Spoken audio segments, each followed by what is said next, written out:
बोलो जयकारा बोल मेरे श्री गुरु महाराज की जय। साचे दरबार की जय।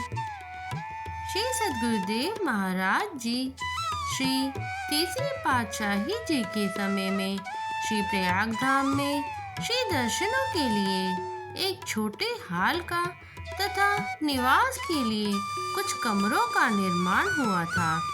अब चूंकि महाराष्ट्र, आंध्र प्रदेश तथा भारत के अन्य प्रांतों में भी भक्ति परमार्थ की ज्योति की किरणें तीव्र गति से प्रकाश फैला रही थी और श्री दर्शनों के लिए यह हाल अब छोटा पड़ने लगा था, अतः आपने एक बड़े हाल के निर्माण की योजना बनाई।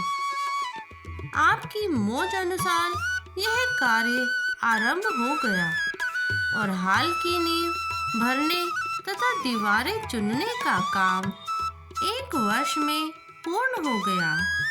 सन 1968 ईस्वी में आपने इस हाल की छत के लेंटर का मुहूर्त किया। आप मिक्सचर मशीन के समीप विराजमान हो गए। सेवक जन आपके श्री चरणों में खड़े थे। आपने सेवकों को फरमाया, अपने साथ मजदूरों को भी लगा लो। यदि मजदूर कम हो तो पास के गांव से ले आओ। सेवकों ने विनय की, प्रभु आपकी कृपा से कार्य संपूर्ण हो जाएगा। उपस्थित इंजीनियरों ने श्री चरणों में विनय की, प्रभु इन सेवकों की संख्या लगभग 50-60 है। यदि मजदूरों को भी साथ काम पर लगा लिया जाए तो लगभग 80-90 लोग ही बनेंगे। यह कार्य बहुत बड़ा है। इस प्रकार तो 3-4 दिन इस कार्य में लग जाएंगे। श्री गुरु महाराज जी ने फरमाया, सेवा कार्य आरंभ करो, कुदरत स्वयं सहायता करेगी।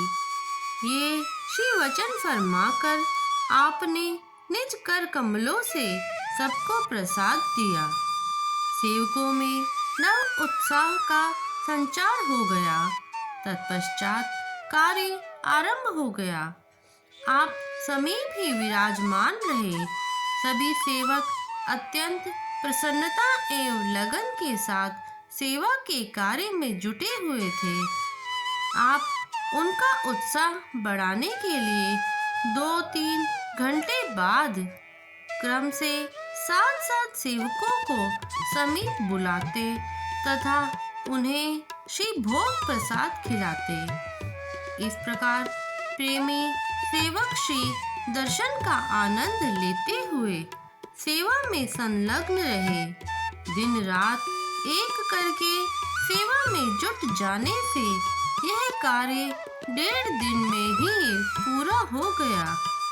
जब कार्य समाप्त हुआ तो गुरुमुखों ने जयकारों से 10 दिशाओं को गूंजा दिया। आपने सब गुरुमुख प्रेमियों को श्री वचन फरमाए कि जो गुरुमुख प्रेमी सेवा में भाग लेकर हित चित्त से सेवा करते हैं, त्रिलोकी में उनसे बढ़कर भाग्यशाली और कोई नहीं है, क्योंकि गुरु दरबार की सेवा अनेक जन्मों के पुण्य कर्मों के फल स्वरूप मिलती है। निष्काम भावना तथा हित चित्त से की हुई सेवा की महिमा करते हुए संत महापुरुष कथन करते हैं कि गुरु की सेवा चाकरी करिए मन चित लाए। कहे कबीर निज तरन को नाही और उपाय। ज्ञान ध्यान अर योग जप गुरु सेवा सब नाही। भक्ति मुक्ति और परम पद सब गुरु सेवा माही।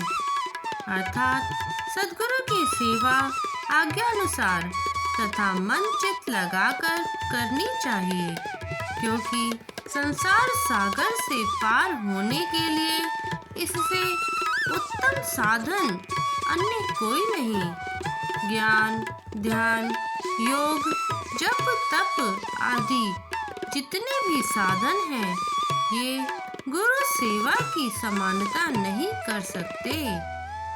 जो निष्काम भाव से सद्गुरु की सेवा करते हैं, उन्हें भक्ति, मुक्ति और परम पद सहज में ही प्राप्त हो जाते हैं।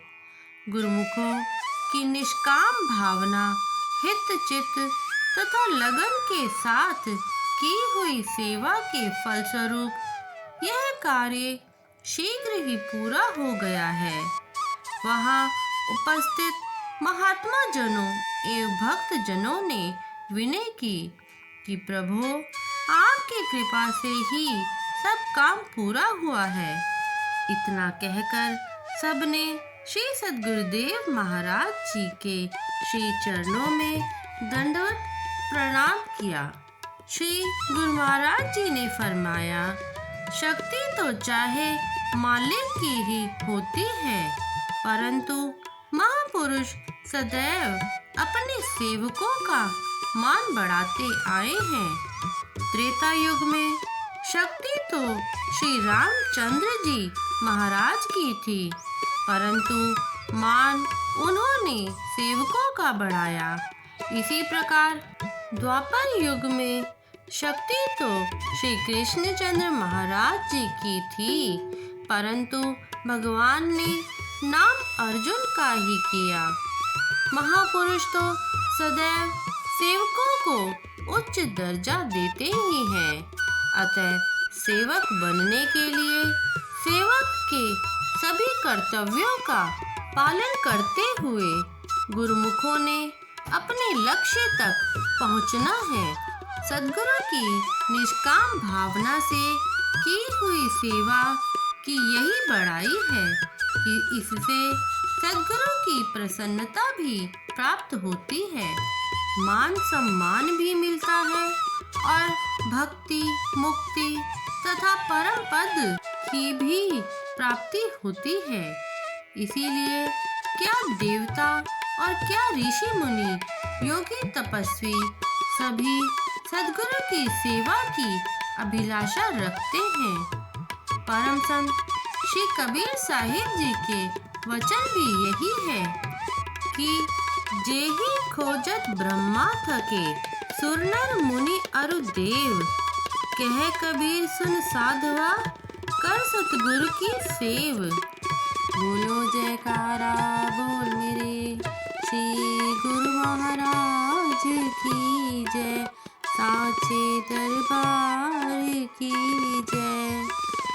सौभाग्यशाली गुरुमुखों, आज का ये वीडियो यदि आपको अच्छा लगा हो तो इस वीडियो को लाइक कीजिए, ज़्यादा से ज़्यादा इसे शेयर कीजिए और यदि आपने अभी तक इस चैनल को सब्सक्राइब नहीं किया है तो प्लीज़ इस चैनल को सब्सक्राइब कीजिए और कमेंट में जय सच्चिदानंद जी ज़रूर लिखें। जय सच्चिदानंद जी।